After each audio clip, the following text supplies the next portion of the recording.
خدا کو کیسے پاؤں، مسیحی عشائت خانہ 36 فیروز پور روڈ، لاہور۔ پیش لفظ۔ مجھے پادری مورس ووڈ صاحب کی کتابچوں کا پیش لفظ لکھتے ہوئے بڑی مسرت ہو رہی ہے۔ یہ روحانی پیرائی میں لکھے گئے ہیں اور بڑے واضح اور عملی ہیں، اور مسیح میں زندہ ایمان پانے والوں کی جملہ ضروریات کے لیے کافی ہیں، بشرطے کہ وہ اسے پانے کے دل سے خواہاں ہوں۔ مجھے یہ جان کر بڑی خوشی ہوئی ہے کہ یہ کتابچے اب اردو میں چھپ رہے ہیں۔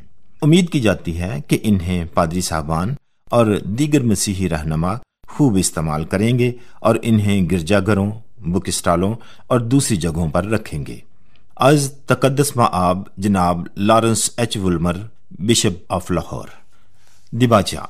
ان دنوں ایسے رسالوں کی بے حد ضرورت ہے جن میں حقیقی مسیحی بننے کے طریقے کو اور خدا کے روزانہ تجربے کی روشنی کو سادہ الفاظ میں بیان کیا گیا ہو۔ مسیحی زندگی کے کتابچے اس ضرورت کو پورا کریں گے۔ ان کا طرز بیان بہت سادہ اور صاف ہے اور اکثر لوگوں کے لیے مفید ثابت ہوں گے۔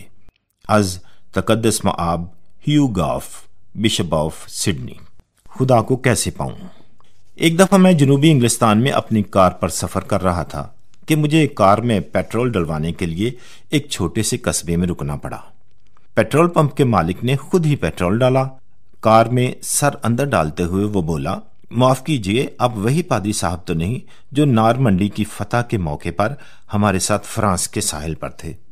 گویا گزرے زمانے کی یاد از سرینو تازہ ہو گئی۔ ہم باتوں میں اتنے مگن تھے کہ ہمیں یہ خیال ہی نہ آیا کہ میری کار کے پیچھے اور کاروں کی قطار لگ گئی ہے۔ اب جانتے ہیں کہ دکانداری کے لیے یہ چیزیں بڑی نقصان دہ ہوتی ہیں۔ مجبوراً گاہکوں کا لحاظ کرتے ہوئے اس نے مجھے الوداع کہا۔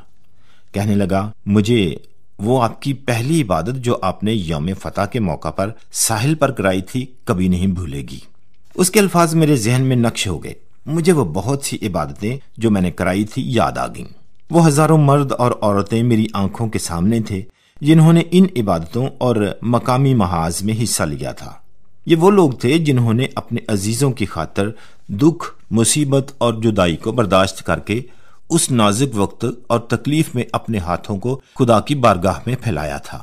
کیا آپ نے بھی مصیبت کے وقت خدا کو پانے کی کبھی کوشش کی؟ کیا غم اور خوشی میں آپ نے اسے کبھی یاد کیا ہے؟ مگر یوں بھی ہوتا ہے کہ ہماری دعائیں بے اثر معلوم ہوتی ہیں اور ہم سمجھتے ہیں کہ ہماری مراد ناممکن ہے۔ آپ یہ سمجھتے ہیں کہ اگرچہ آپ کو خدا کی تڑپ ہے مگر باوجود اس کے آپ اس سے دور ہیں۔ یاد رکھیے، خدا کا کوئی سگا یا پرایا نہیں۔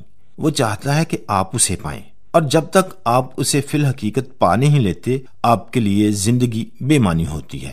اگر واقعی آپ اس کے لیے سنجیدہ ہیں تو برائے مہربانی 15 منٹ کے لیے اپنی توجہ میری طرف مبذول کریں۔ میں بتاؤں گا کہ بائبل کے اعتبار سے وہ کون سے 3 قدم ہیں جو ہمیں خدا کی قربت میں لا سکتے ہیں۔ خدا کے لیے جستجو۔ ذرا میرے ساتھ ہو کر گلیل کے ساحل کو تو تصور میں لائیے۔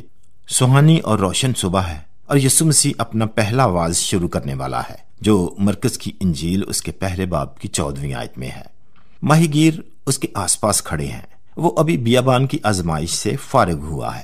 وہ جانتا ہے کہ جہان، جسم اور شیطان بڑی بری طرح انسانی زندگیوں اور ضمیروں کو برباد کر سکتے ہیں اور انسانی تعلقات کے لیے زہر قاتل ہو سکتے ہیں۔ اگرچہ وہ ہماری طرح اسی عالم میں رہا مگر اس سے کبھی گناہ سرزد نہیں ہوا۔ اب اس کی آواز سنیے۔ پھر یوحنا کے پکڑوائے جانے کے بعد یسوع نے گلیل میں آ کر خدا کی خوشخبری کی منادی کی اور کہا، توبہ کرو اور خوشخبری پر ایمان لاؤ۔ مرکز کی معرفت لکھی گئی انجیل اس کا پہلا باب، اس کی 14ویں اور 15ویں آیت۔ یہ ہیں پہلے 2 قدم، توبہ اور خوشخبری پر ایمان لاؤ۔ توبہ کرنے سے کیا مراد ہے؟ یہی نہیں کہ گاہے بگاہے ہم اپنی زندگیاں سدھارنے کے لیے نئے منصوبے باندھتے ہیں اور یہ توقع رکھتے ہیں کہ خدا ہماری زندگیوں کو جیسی بھی وہ ہیں بغیر کسی مزید رد و بدل کے قبول کر لے گا، بلکہ یہ اس سے بہت زیادہ ہے۔ بائبل اپنے سادہ انداز میں کہتی ہے، سب نے گناہ کیا اور خدا کے جلال سے محروم ہیں۔ پالوس رسول کا خط رومیوں کے نام، اس کا 3 باب اور اس کی 23ویں آیت۔ بائبل بتاتی ہے کہ ہم اپنے اعمال کے باعث گناہگار ہیں۔ ہمارے تمام اعمال درج ہیں۔ ہم نے خیال، کلام اور فعل میں گناہ کیا جس سے سوائے کسی مغرور یا احمق کے اور کوئی انکار نہیں کر سکتا۔ بائبل کے نزدیک گناہ کی مزدوری موت یعنی خدا سے ابدی جدائی ہے۔ پولس رسول کا خط رومیوں کے نام، اس کا 6 باب اور اس کی 23ویں آیت۔ گناہ ہمیں نہ صرف خدا سے جدا کرتا ہے بلکہ ہمیں اندھا بھی کر دیتا ہے، لہذا ہم یہ بھی قیاس نہیں کر سکتے کہ ابدیت میں مسیح کے بغیر ہونا کتنا ہولناک ہے، اور یہ کہ اپنے گناہوں کی خاطر خدا کی عدالت میں ہونا کتنا عذاب ہے۔ علاوہ ازیں ہماری سرشت بھی گناہ پسند ہے، لہذا اس کی بھی ہر ممکن یہی کوشش ہوتی ہے کہ ہمیں اسی زندگی میں رکھے، اور یہ اسی کا اثر ہے کہ ہم سے گناہونی حرکتیں سرزد ہوتی ہیں۔ ہم ایسا کلام کرتے ہیں اور در پردہ ایسے گندے خیال سوچتے ہیں جن کا اچھے موقعوں پر تصور ہی ہمارے لیے ہولناک ہوتا ہے۔ پھر ہم اپنے رویے میں بھی گناہگار ہیں، اور یہ اس صورت میں ہوتا ہے جبکہ ہماری زندگی پر مسیح کا قبضہ نہ ہو۔ خداوند اسی زبردست محبت سے ہمیں دعوت دیتا ہے جس جذبے کے تحت اس نے صلیب اٹھائی کہ ہم اپنی مرضی اس کے تابع کر دیں، مگر ہم ہیں کہ سست یا مغرور ہیں، یا اپنے غلط خیالات اور بری عادتوں کے باعث اپنے گناہوں کو چھوڑ کر یسوع کے پاس نہیں آتے۔ ہم کسی طور پر بھی خدا کے مقبول و منظور نہیں ہو سکتے، اور نہ کسی طرح کی اصلاح و بہتری ہی ہمیں خدا کے قابل بنا سکتی ہے۔ سب سے پہلے تو ہمیں اس امر کا اعتراف کرنا ہے کہ ہم گناہگار ہیں، زبور نمبر 51 اس کی 3 آیت۔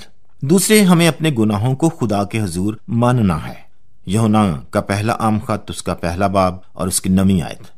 تیسرے، ہمیں اپنی زندگی کے سب برے کاموں سے پھرنا ہے۔ اس کا یہ بھی مطلب ہو سکتا ہے کہ ہم اپنے گزشتہ اعمال کی تلافی بھی کریں۔ جتنا ہم عمر میں بڑھتے جاتے ہیں، توبہ کرنا اتنا ہی ہمارے لیے مشکل ہو جاتا ہے۔ کیا آپ ایسا کرنے کو تیار ہیں؟ عام طور پر یہی تو سب سے بڑا مسئلہ ہوتا ہے۔ میں چاہتا ہوں کہ اس معاملے میں ذاتی طور پر آپ کی مدد کر سکوں، مگر یاد رکھیے کہ مسیح کے سادہ سے لفظ توبہ سے کبھی بھی گریز نہیں ہو سکتا۔ کیا آپ اس لفظ کو جب ہم مل کر دوسرے قدم پر غور کریں گے اپنے ذہن میں رکھیں گے؟ یقین رکھیے کہ مسیح آپ کی خاطر ہوا۔ توبہ کی ہدایت کے بعد یسوع نے کہا، خوشخبری پر ایمان لاؤ۔ ایمان بھی بڑا مشکل لفظ ہے، آئیے ذرا اسے صاف طور پر سمجھنے کی کوشش کریں۔ دیکھنا یہ ہے کہ ایمان کا رجوع کس طرف ہے۔ مسیحی ایمان کا مطلب ہے یسوع مسیح پر اعتقاد رکھنا۔ ہمیں اس امر پر اعتقاد رکھنا ہے کہ وہ جو کچھ دعویٰ کرتا ہے وہی ہے۔ یسوع خدا ہے جو مجسم ہو کر زمین پر آیا، اگرچہ اس کی صحیح معنوں میں انسانی زندگی تھی، مگر اس کی الوہیت میں بالکل کمی واقع نہ ہوئی۔ یوحنا رسول اپنے 20ویں باب کی 31ویں آیت میں کہتا ہے کہ اس نے یہ انجیل اس لیے لکھی تاکہ ہم یسوع پر ایمان لائیں کہ وہ خدا کا بیٹا ہے۔ دوسرے یہ کہ ہمیں اس بات پر بھی ایمان لانا ہے کہ وہ ہماری نجات کے لیے مرا۔ اس کا کیا مطلب ہے؟ پطرس رسول اسے واضح کرتا ہے، وہ یعنی مسیح آپ ہمارے گناہوں کو اپنے بدن پر لیے ہوئے صلیب پر چڑھ گیا۔ پطرس کا پہلا عام خط اس کا 2 باب اور اس کی 24ویں آیت۔ وہ یہ بھی کہتا ہے، مسیح نے بھی یعنی راست باز نے ناراستوں کے لیے گناہوں کے باعث ایک بار دکھ اٹھایا۔ اگرچہ صلیب پر مسیح کی موت ایک خاص وقت میں واقع ہوئی، مگر بلحاظ اپنے اثر کے یہ وقت کی قید سے آزاد ہے۔ تاریخ میں اس کی موت ایک مرکزی حیثیت رکھتی ہے۔ خدا نے مصلوب ہونے کے لیے اپنا بیٹا دے دیا، یعنی وہ جو بے گناہ تھا وہی تمام انسانوں کے گناہوں کا فدیہ بنا۔ پالوس رسول خوشخبری کا خلاصہ ان الفاظ میں بیان کرتا ہے، مسیح کتاب مقدس کے مطابق ہمارے گناہوں کے لیے موا۔ پالوس رسول کا پہلا خط کرنتھیوں کے نام اس کا 15واں باب اور اس کی 3 آیت۔ بحیثیت عادل ہونے کے خدا ہمارے گناہوں پر ملامت کرتا ہے، مگر اپنی محبت اور رحم میں وہ ہماری خاطر اپنے بیٹے کی قیمتی موت سے معافی کا سامان بھی مہیا کرتا ہے۔ خدا باپ نے اس کا منصوبہ باندھا، مگر پورے تعاون سے خدا بیٹا اسے عمل میں لاتا ہے، اور خدا روح القدس مسیح کی موت ہمارے لیے شخصی بنا دیتا ہے جب ہم اس کی آواز کے شنوا ہوتے ہیں۔ اپنے آپ کو مسیح کے حوالے کر دیں۔ یہی جاننا کافی نہیں کہ خداوند یسوع ہمیں گناہوں سے نجات دلانے کے لیے موا تاکہ ہمیں بھی آسمان پر لے جائے۔ بعض اوقات وہی لفظ جس کا عام طور پر یوحنا کی انجیل میں ترجمہ ایمان کیا جاتا ہے، چند ایک مقامات پر حوالے کرنا اور سونپنا کے معنوں میں بھی آتا ہے۔ اس سے مراد جرت آموز تجربہ ہے جس میں ہم اپنے دل اور روحیں مسیح کو سونپتے ہیں۔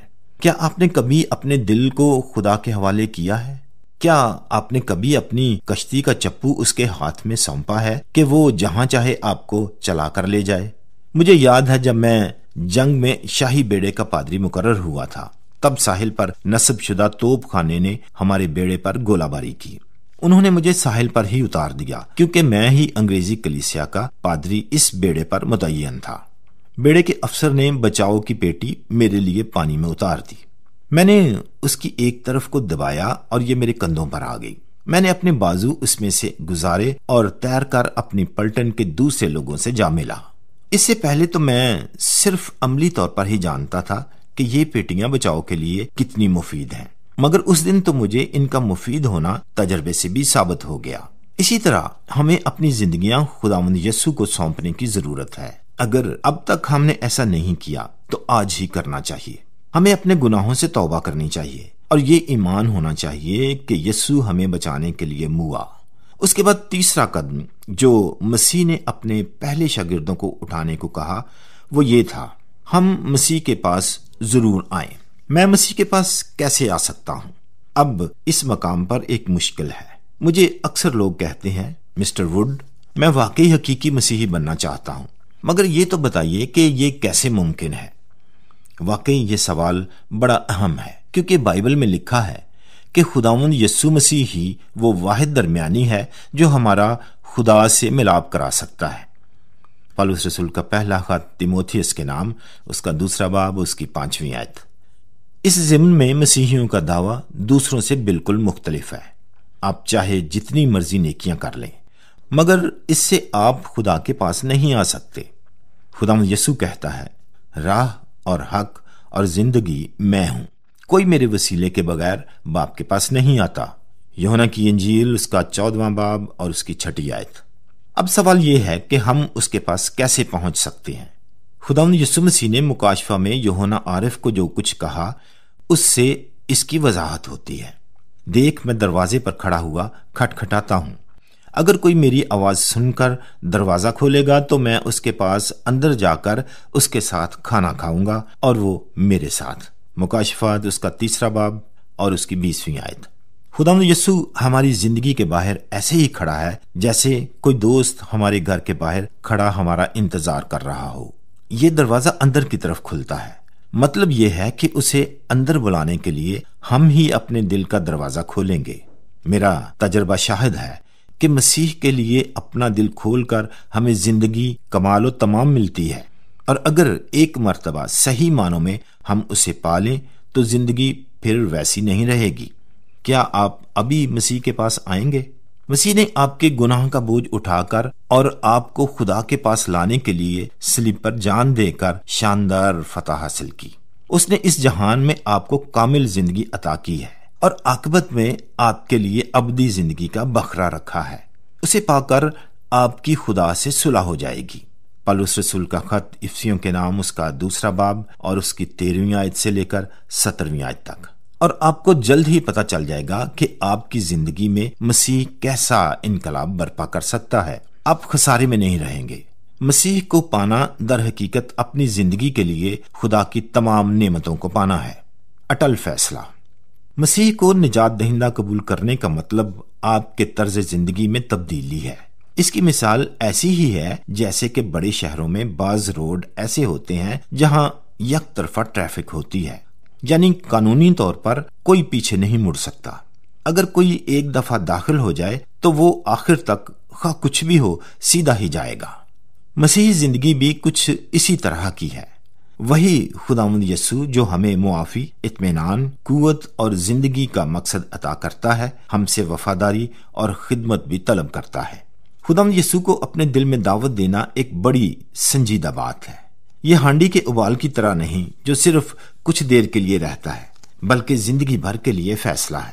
جب ہم ایمان کی معرفت مسیح کو اپنا نجات دینے والا قبول کر لیتے ہیں تو ہمیں یہ سمجھ لینا چاہیے کہ اس کے کیا نتائج ہوں گے۔ ہمیں اس کی کلیسیا کی رفاقت میں اس کی پرستش کرنی چاہیے۔ رسولوں کے اعمال اس کا 2 باب اس کی 41ویں آیت سے لے کر 47ویں آیت تک۔ اپنے گھروں اور روزمرہ کی زندگی میں اس کی گواہی دینی چاہیے۔ پولس رسول کا خط رومیوں کے نام اس کا باب نمبر 10 آیت نمبر 9 اور آیت نمبر 10۔ اور اس قربانی کے احسان کے عوض جو اس نے ہمارے لیے گزرانی، ہمیں اس کے لیے کام بھی کرنا چاہیے۔ پولس رسول کا دوسرا خط کرنتھیوں کے نام اس کا 5واں باب اور اس کی 14ویں اور 15ویں آیات۔ اس نے صلیب پر آپ کے لیے اپنی جان دے دی، لہذا فقط اسی کو یہ حق پہنچتا ہے کہ آپ سے مطالبہ کرے کہ آپ اپنی مرضی اس کے تابع کر دیں۔ تنہائی میں مکاشفہ اس کا 3 باب اور اس کی 20ویں آیت کا مطالعہ کریں اور پھر اعتماد سے دعا کریں۔ آپ کو ایمان کے اس قدم کے لیے کبھی افسوس نہیں ہوگا، کیونکہ خدا کی جستجو کی یہی معراج ہے اور یہی آپ کے دل میں صحیح اور شخصی مسیح کے تجربے کی ابتدا ہے۔ آپ کے دل میں گہری خواہش پیدا ہوگی کہ کلیسیا کی رفاقت میں آپ اس کی خدمت اور پرستش کریں۔ آپ کی مدد کے لیے دعا۔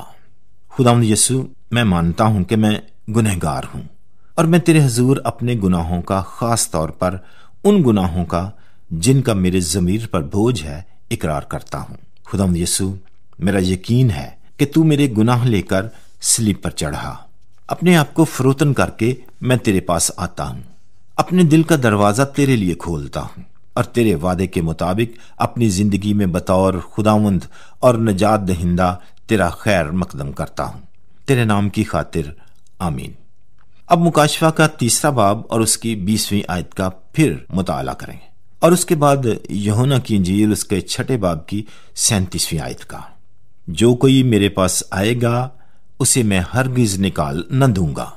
لیکن اگر ابھی تک آپ پر اپنے اور مسیح کے مابین جو تعلقات ہیں وہ واضح نہیں، تو پہلے اس سوال کا جواب حاصل کریں، میں مسیح کو کیسے حاصل کر سکتا ہوں؟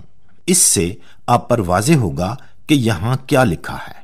اس مضمون پر بائبل میں سے اور آیات بھی تلاش کریں اور بائبل کا مزید مطالعہ کریں۔ خداوند کریم آپ کو برکت اور مسیح کے پاس آنے کی توفیق دے۔ ضروری قدم۔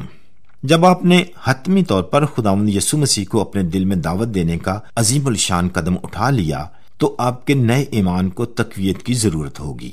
مطالعہ بائبل، دعا، کلیسیا کی رکنیت، عبادت، رفاقت، پاک شراکت اور مسیح کی گواہی سے خدا آپ کو اس سے تقویت دے گا۔ یہ تمام ایسے معاملات ہیں جن میں آپ اپنے پاسبان سے مدد حاصل کر کے بہت ہی خوش ہوں گے، مگر اپنے دل میں ابھی سے فیصلہ کر لیں کہ آپ اسے ضرور شروع کریں گے اور ہر دن کو بائبل کے مختصر مطالعے اور یسوع سے جو آپ کا نیا دوست اور نجات دہندہ ہے دعا کر کے شروع کریں گے اور اسی طرح ختم بھی کریں گے۔ یقین حاصل کرنے کے لیے کتابچہ نمبر 3 آپ کے لیے بے حد مفید ہوگا۔ کتابچہ نمبر 4 دعا اور مطالعہ بائبل کے طریقوں کے لیے بہت مفید ہے، مگر فوری امداد کے لیے یہاں 2 سادہ سے مطالعہ بائبل دیے جاتے ہیں۔ پہلے دن کے لیے بائبل کا مطالعہ۔ ابتدائی دعا۔ اے خداوند، میری آنکھیں کھول دے تاکہ میں تیری شریعت کے عجائب دیکھوں۔ زبور نمبر 119 کی 18ویں آیت۔ ورد۔ زبور نمبر 23 اچھا چوپان۔ خداوند میرا چوپان ہے، پہلی آیت۔ اگر ایک دفعہ ہم مسیح کو اپنے دلوں میں قبول کر لیں اور اس پر اعتماد کریں کہ وہ ہمارا نجات دینے والا ہے، تو ہم بھی اسے میرا چوپان کہہ کر پکار سکتے ہیں۔ دیکھیں وہ اور مقامات پر اپنے اچھا چرواہا ہونے کے متعلق کیا کہتا ہے۔ یوحنا کی انجیل اس کا باب نمبر 10 اور اس کی 9ویں آیت سے لے کر 11ویں آیت تک اور پھر 27ویں آیت سے لے کر 30ویں آیت تک۔ ہدایات۔ نمبر 1، اس زبور میں وہ 12 چیزیں معلوم کریں جو اچھا چرواہا آپ کے لیے کرے گا۔ مثال کے طور پر 4تھی آیت سے معلوم ہوتا ہے کہ موت کے سائے میں خوف سے ہمیں آزاد کرے گا۔ وہ زندگی کی دوڑ میں ہمارے ساتھ ہوگا اور اگر کبھی بھٹکیں تو وہ ہماری مدد بھی کرے گا اور ہمیں درست راہ پر لائے گا۔ نمبر 2، اس مطالعے کا اطلاق اپنی زندگی کے روزمرہ کے واقعات پر کریں۔ نمبر 3، ان میں سے ایک آیت منتخب کر کے اسے حفظ کریں اور اسے آج اپنے لیے وعدہ مانیں۔ دعا۔ پہلی بات، ان میں سے ایک آیت کو اپنے لیے، اپنے خاندان کے لیے اور اس شخص کے لیے جسے آپ جانتے ہیں اور جسے مسیح کی حاجت ہے دعا کے طور پر خدا کے حضور رکھیں۔ مثلاً پہلی آیت۔ دوسری بات، خداوند یسوع کا شکر بجا لائیں کہ وہ آپ کے دل میں داخل ہو کر آپ کے لیے اچھا چرواہا بنا ہے۔ مکاشفہ کی کتاب اس کا 3 باب اور اس کی 2 آیت۔ وہ مسیحی جو اکثر خدا کا شکر بجا لاتا ہے مسیح کا شادمان شاگرد بن جاتا ہے۔ دوسرے دن کے لیے بائبل کا مطالعہ۔ ورد یوحنا رسول کی معرفت لکھی گئی انجیل اس کا 1 باب 1 آیت سے لے کر 14 آیت تک۔ یوحنا کی انجیل کی تمہید۔ خدا کے کلام کی اس عظیم الشان عبارت میں یسوع مسیح کو خدا کا کلام آیت نمبر 5، خدا کی زندگی آیت نمبر 4، خدا کا نور آیت نمبر 5 اور 9 اور خدا کا جلال آیت نمبر 14 بتایا گیا ہے۔ آیت نمبر 12 کا بغور مطالعہ کریں۔ یوں تو آپ نے کئی مرتبہ اس کا مطالعہ کیا ہوگا، مگر چونکہ اب آپ نے پورے طور پر اپنے آپ کو مسیح کے سپرد کر دیا ہے، لہذا خدا کا روح آپ کی آنکھیں کھولے گا اور آپ بائبل مقدس کو سمجھ سکیں گے۔ یوحنا کی انجیل ایک شاندار کتاب ہے اور اس کے مطالعے سے آپ ضرور خداوند مسیح میں بڑھتے جائیں گے۔ آپ کے لیے روزانہ بائبل کا مطالعہ کرنا نہایت مفید ہوگا۔ دعا۔ یوحنا کی انجیل اس کا 1 باب اس کی 12 آیت کی روشنی میں آہستہ سے خداوند کی دعا استعمال کریں۔ ہر جملے کے بعد توقف کریں اور اس میں اپنی ذاتی حمد یا دعا کا اضافہ کریں۔ میرا خیال ہے اس کتابچے میں کافی مواد ہے جو مسیح کی شاگردی اختیار کرنے میں آپ کے لیے مفید ثابت ہوگا۔ اس سلسلے کے دوسرے کتابچے بھی آپ کے لیے بے حد فائدہ مند ہوں گے، کیونکہ اچھی پہل ٹھوس ترقی کے لیے بہت مفید ہوتی ہے۔ ہماری دعا ہے کہ خداوند اس کام کو جو اس نے آپ میں شروع کیا ہے پایۂ تکمیل تک پہنچائے۔ پالوس رسول کا خط فلپیوں کے نام اس کا 1 باب اور اس کی 3 آیت سے لے کر 6 آیت تک۔ خدا زندگی کے ہر شعبے میں آپ کو برکت دے، آمین۔